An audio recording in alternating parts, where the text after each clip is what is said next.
شعیب صاحب نے سوال کیا ہے احتلام سے متعلق اور ویٹ ڈریم سے متعلق، کہ انہوں نے پوچھا ہے کہ اگر آدھی رات میں احتلام ہو جائے، نائٹ فال ہو جائے تو آدمی کو پتہ نہ چلے، صبح اٹھ کر غسل کر لے گا، لیکن اگر منی بستر پر لگی ہے تو کیا بستر پاک ہوگا یا ناپاک ہوگا؟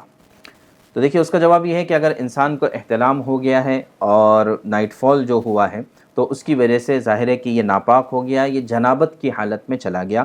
اب جتنا جلدی ہو سکے اس کو غسل کر لینا چاہیے، صبح کا انتظار کرنا ضروری نہیں ہے۔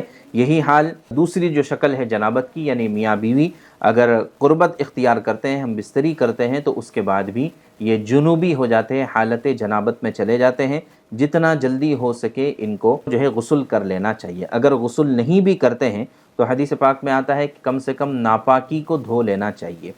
اور تیسرا یعنی 3 مرحلے، ایک یہ کہ صرف ناپاکی کو دھو لے اور سو جائے، صبح اٹھ کر غسل کر لے۔ دوسرا طریقہ یہ کہ ناپاکی کو دھو لے اور وضو کرے اور سو جائے، غسل نہ کرے، صبح اٹھ کر غسل کرے۔